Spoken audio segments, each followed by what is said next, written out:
Olá, motorista! Hoje vamos falar sobre um dos pontos mais polêmicos do Código de Trânsito e, com certeza, o que mais tem tido debates nos últimos anos. Esse ponto é a Lei Seca e hoje, especialmente, a gente quer conversar sobre uma decisão do Supremo Tribunal Federal que acaba de receber um recurso e pretende analisar a constitucionalidade da multa por recusa ao bafômetro. Esse é um dos pontos mais importantes, pois prevê uma repreensão para aqueles motoristas que não fazem o teste do etilômetro quando parados na blitz. E eu acho muito importante que a gente se faça essa pergunta. A multa, a penalidade neste tipo de situação, ela fere ou não a Constituição Federal? Eu sou o Rodrigo Gonzalez, cofundador do Dr. Multas, e hoje irei compartilhar com você alguns dos pontos que são mais importantes sobre essa decisão do STF e analisar essa fundamentação técnica de como isso pode impactar ou não no direito dos motoristas que transitam pelas vias brasileiras.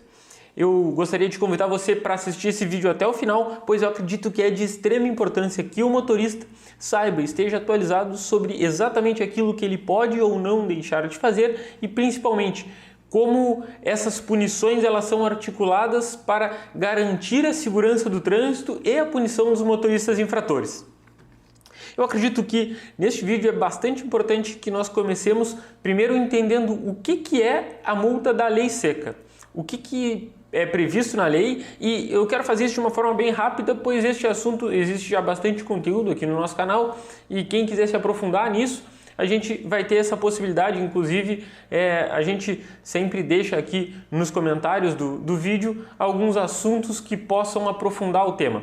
Bom, vamos lá. A Lei Seca ela é uma multa que prevê uma penalidade para aquele motorista que dirige sob influência de álcool, né? Então, o que diz na lei é exatamente isso: dirigir sob influência de substância que altere a capacidade psicomotora, né? E hoje os testes são basicamente concentrados para o consumo de álcool.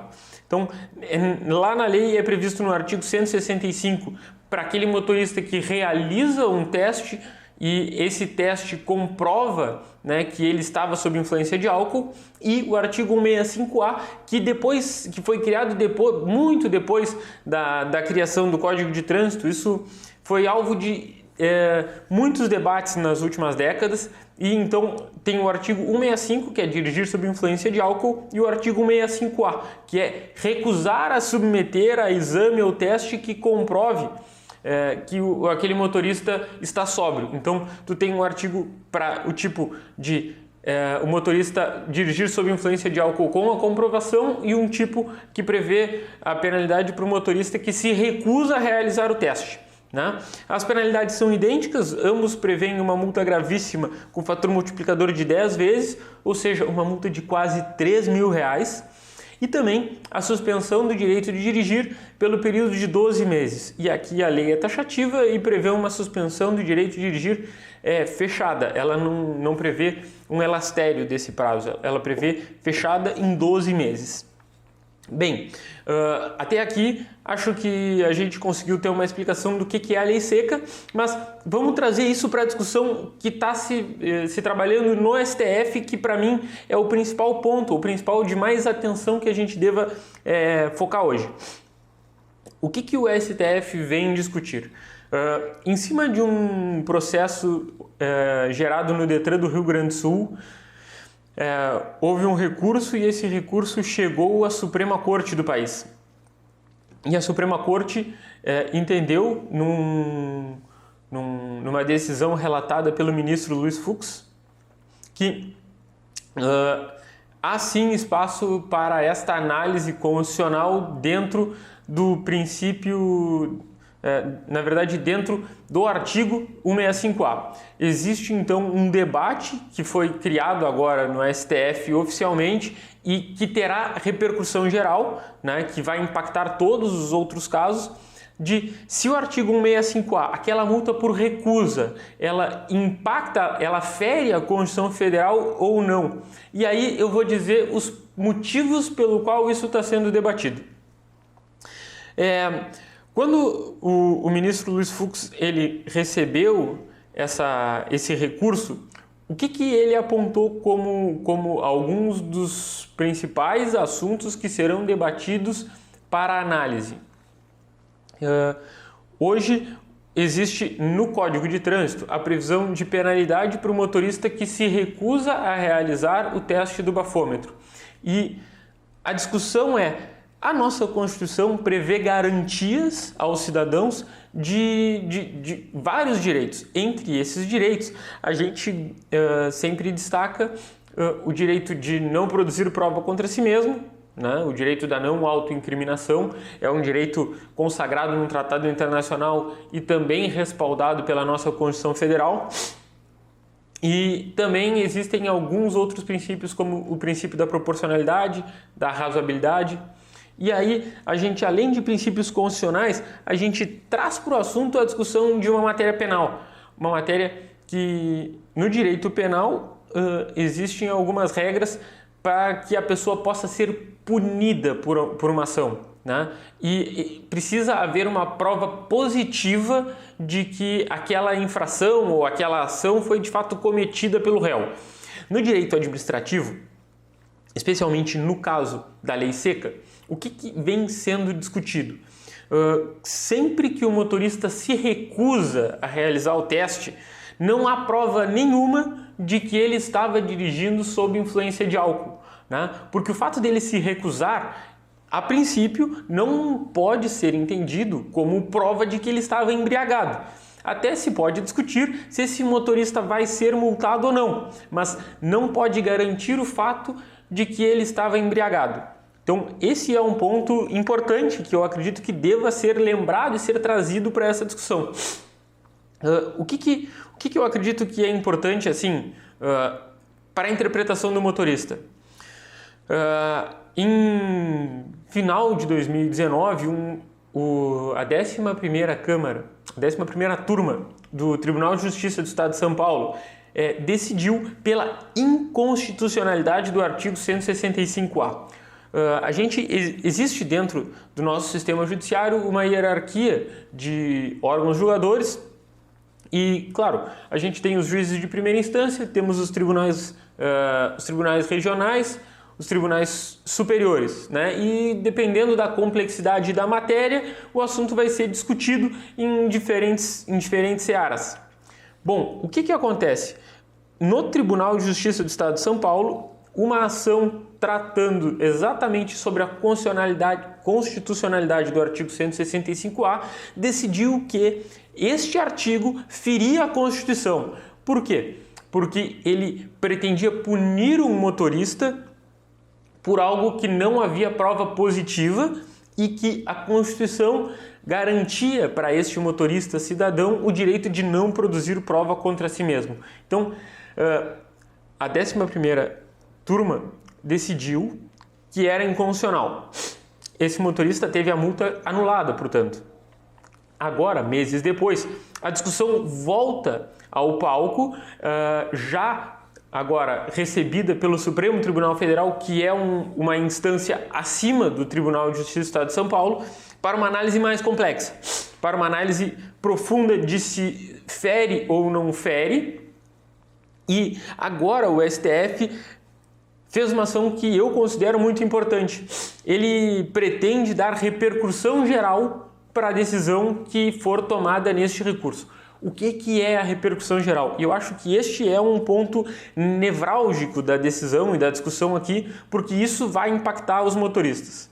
A discussão geral, ou a repercussão geral que existe nesse caso, significa o seguinte, que desta decisão que for tomada em cima do caso específico, né, por ele ser semelhante a vários outros que ocorrem no país inteiro, ela terá reflexos nos demais processos e poderá ser tomada como a interpretação jurisprudencial que sanará o problema.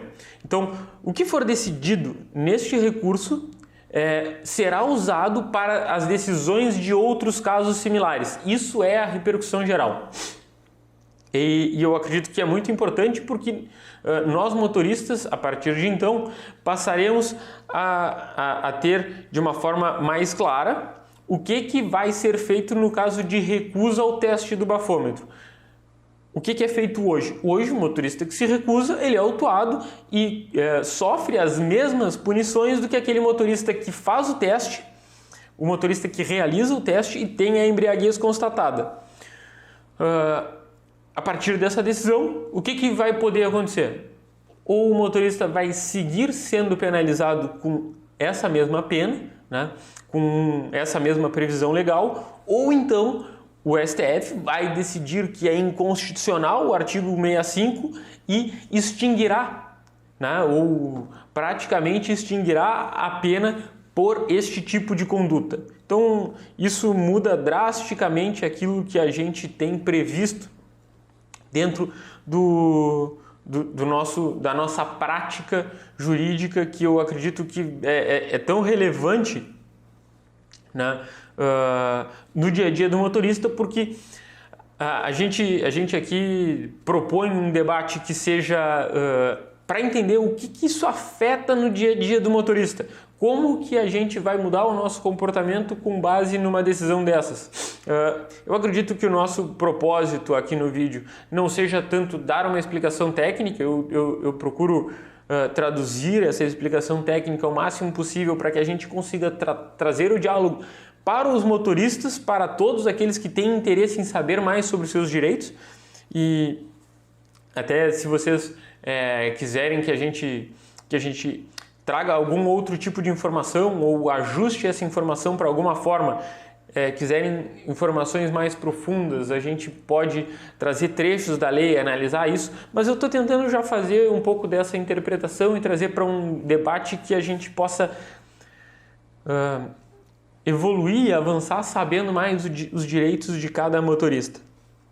Então, o que vai acontecer? Vai haver essa decisão e essa decisão vai ser um marco onde vai definir a constitucionalidade ou não do artigo 165A. E aí existem alguns pontos que eu acredito que são importantes já trazer para o nosso debate, apesar dessa decisão que vai ser tomada pelo Supremo Tribunal Federal, isso acontecer provavelmente dentro de alguns meses. Já é muito importante nós entendermos o que está em jogo, né? A primeira coisa que eu vejo interessante da gente falar aqui é: normalmente os agentes eles autuam os motoristas simplesmente por uma simples recusa, fazem um questionamento e ficam com... Como não se cobra uma prova positiva de que isso foi realizado, de que o exame foi feito, né? Muitas vezes se torna muito dependente, ou o principal ponto que fundamenta uma autuação dessas é a palavra do agente de trânsito. O agente de trânsito, lá na hora da abordagem, ele vai anotar no auto de infração que o motorista se recusou a soprar o bafômetro. E como é a simples recusa, não há uma prova positiva disso, não existe um fato em torno disso, existe uma recusa, né? Então, a palavra do agente ela é extremamente importante nessa autuação. E como isso se desdobra dentro do processo administrativo? Esse é um ponto que já foi debatido muitas vezes, e a palavra do agente para uma penalidade tão dura é um objeto de debate. O que se tem aqui é, de novo, o princípio da fé pública, que os agentes públicos eles são dotados de fé pública, ou seja, se presume sempre que um agente público está falando a verdade pelo cargo e responsabilidade que ele ocupa.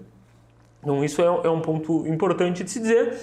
É um dos pontos de objeção que sofre a multa de recusa, mas que, assim como na lei seca, várias outras infrações são imputadas simplesmente pela palavra do agente. Então, aqui isso é alvo de debate principalmente pela gravidade da pena, né? Então, se tem uma pena muito grave, muito dura, simplesmente na palavra de um agente público. Todos nós imaginamos que a maioria destes agentes, sim, falem a verdade, mas o ser humano é capaz de erros e todos nós sabemos e reconhecemos isso. Então, é um ponto de reflexão bastante importante que possa ser feito aqui quando a gente trata da lei seca, né? E, além disso, o que vai ser discutido dentro desse recurso? Eu falo bastante das garantias individuais. Eu acho que este é um ponto que possui dois lados. O primeiro deles, a garantia individual de que todos nós, enquanto indivíduos que andamos no nosso trânsito brasileiro, seja como pedestre, ciclista ou motorista, nós tenhamos a segurança disso, né? Isso é uma garantia individual e também um direito coletivo, que é confrontado, né, com o direito ou a garantia individual de não produzir prova contra si mesmo. Então, esse é o debate mais interessante e efervescente que vai acontecer. Se tem, então, um debate sobre esse direito individual, né, e ele pode ser visto tanto como direito individual de segurança, enquanto usuário do trânsito público, e o direito individual da garantia de não produzir prova contra si mesmo, né? Então, esse embate vai ser um embate extremamente interessante de se observar e que se torna nevrálgico por fazer parte do cerne da decisão. Então, o que vai se analisar em alguns pontos? O que é mais importante nesse diálogo, né? A gente sabe que a Constituição Federal ela preserva as garantias individuais e a nossa Constituição de 1988 é famosa por isso. Então, o ponto em que eu imagino que essa discussão vai chegar em algum momento é como garantir as duas coisas. Provavelmente possa haver alguma flexibilização nas próximas atualizações que a lei de trânsito tiver, mas talvez esse seja um ponto que a maturidade traga para o nosso Código de Trânsito brasileiro. A gente fala sobre garantias individuais e não tem como não falar da presunção de inocência, né? Que eu acredito que é uma garantia individual e também vem para o debate, porque quando a gente fala em penalizar um motorista pela recusa, né, a gente presume que ele é culpado. Como assim presume que ele é culpado? O motorista que não faz o teste, que tu não tem uma prova positiva ou afirmativa de que ele dirigiu sob influência de álcool, a gente presume sempre que ele bebeu, tanto é que a gente pune ele com a mesma intensidade, com a mesma gravidade do que aquele motorista que foi testado positivo. Então, para aqueles que entendem que existe a comparação da penalidade administrativa e a aplicação do direito penal, se traz o princípio da presunção de inocência. Tá? Neste princípio, então, não poderia se presumir que aquele que nega atesta contra si, né? Não poderia se presumir que aquele que nega o exame está culpado de ter dirigido e de ter bebido e dirigido. E eu acho que um dos pontos mais graves aqui é o seguinte: quando se presume a recusa ser uma afirmação positiva de que ele está dirigindo sob embriaguez, como que nós entenderemos quanto de álcool este motorista consumiu, se consumiu? Porque eu acredito que deveria haver alguma e na verdade existe hoje já na lei uma previsão de diferença para aquele motorista que consumiu uma quantidade insignificante de álcool e para aquele motorista que consumiu uma quantidade relativamente maior, né? Hoje a gente sabe que para ser considerado crime de trânsito, o motorista precisa ter consumido um volume pequeno, mas que não é tão insignificante assim, né? Então, o motorista que consumir e for detectado no exame que ele tenha mais do que 0,33 miligrama de álcool por litro de sangue, esse motorista ele já incorrerá, além da sanção administrativa, na sanção criminal. Então, como é que a gente faz essa incriminação sem a prova? Como é que a gente se autoriza a presumir que o motorista fez alguma coisa que talvez ele não tenha feito e a recusa dele incrimine ele? Então, esse é um princípio que também vai ser debatido com bastante profundidade. E aí, nesse mesmo sentido, né, a gente tem um outro princípio penal que, no caso de analogia, trazendo essa aplicação de pena do direito administrativo para a matéria penal, é o da individualização da pena, né? E isso daí acaba trazendo justamente esse debate. Como que nós vamos individualizar a pena se a gente não consegue apurar o quanto de álcool esse motorista consumiu? Como que isso vai ser feito e como que a razoabilidade da pena vai ser compatível com a gravidade da ação cometida, né? Especialmente quando a gente fala de uma imputação sem prova, a gente tem a dificuldade de calcular estes pontos, que me parece muito importante, porque o princípio da razoabilidade e da proporcionalidade, eles são alvos de debate, porque eu, pelo menos, considero que existe uma enorme diferença entre aquele motorista que consumiu uma pequena quantidade de álcool e aquele motorista que consumiu uma grande quantidade de álcool. E eu não estou dizendo aqui que o que consumiu uma pequena quantidade não deva ser punido. Eu acredito que não é isso. O que eu estou dizendo é que isso é uma opinião minha, que poderia haver uma diferença maior de punição entre um e outro, mas frente ao que já se discutiu no ordenamento legal que existe nesse ponto, foi muito importante a evolução de que todos fossem punidos para buscar uma prevenção de acidentes.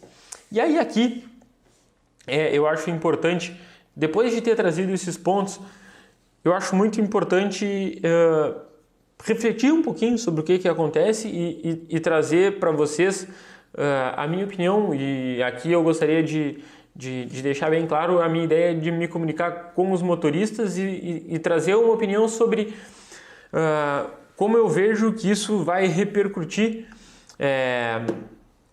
na vida de todos que dirigem e que ocupam o nosso trânsito. Com certeza, assim, ou sem a menor sombra de dúvida, o assunto lei seca é o tema mais polêmico do Código de Trânsito brasileiro, alvo de mais mudanças, mais discussão, e eu acredito que todos nós conseguimos ver ainda que longe de um consenso e longe de uma solução final.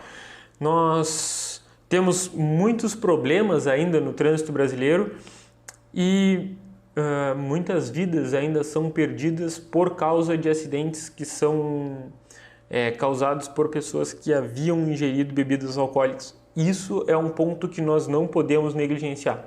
A Doutor Multas produz muito conteúdo de conscientização para que as pessoas saibam melhor os seus direitos e nós trabalhamos para que haja um trânsito mais consciente. E esse é um ponto que eu acredito que é muito importante, porque estamos hoje frente a uma discussão de constitucionalidade ou não do artigo 165A. E isso, sem sombra de dúvida, vai gerar impactos. Mas o que eu acho importante de se dizer é o esforço que é feito para a punição e a discussão que é feita para a punição do motorista é sempre um esforço feito depois do problema ocorrido. É sempre um esforço feito para se enfrentar a situação depois de que o acidente ocorreu, depois de que a pessoa bebeu e dirigiu, depois da situação indesejada já ter acontecido. O que eu vejo de mais importante é o debate, o diálogo e a produção de conteúdo para a prevenção e educação dos motoristas. Esse seria o ponto mais importante de todos. Isso já é feito por algumas pessoas, mas a nossa lei ela não se preocupa com isso, se preocupa muito mais com a punição.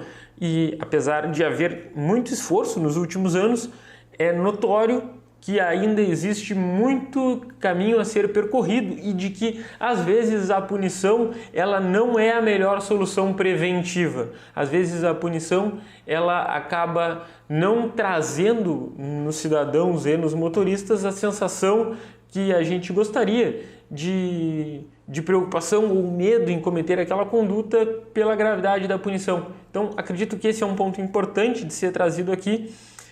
Quando for discutida a constitucionalidade ou não, vai ser feita uma análise técnica. Nessa análise técnica, os ministros do STF vão fazer apontamentos que devem ser técnicos, eles não devem ser carregados de emoção. A gente sabe que é um tema que emociona muitas pessoas e hoje no Brasil nós temos centenas, talvez milhares de famílias que são vítimas de acidentes de trânsito e o debate haverá de ser técnico, né? Claro que é um tema que se reconhece a gravidade justamente por estes acidentes, mas que deverá ser feito um debate técnico e neste debate avaliado se sim, é constitucional a multa por recusa ou não é inconstitucional e se entendido que é inconstitucional, aqueles motoristas que não soprarem o bafômetro quando forem parados numa blitz, não serão autuados pela infração do artigo 65A.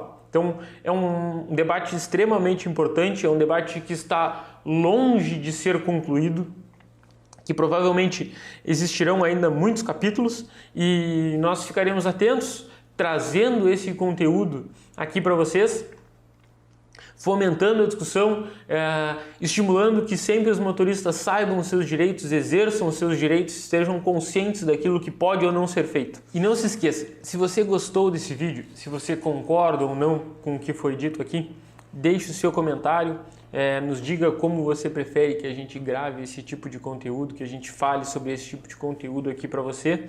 E também saiba que a Dr. Multas ela tem uma missão importante de trabalharmos por um trânsito mais consciente e queremos a sua ajuda nessa missão.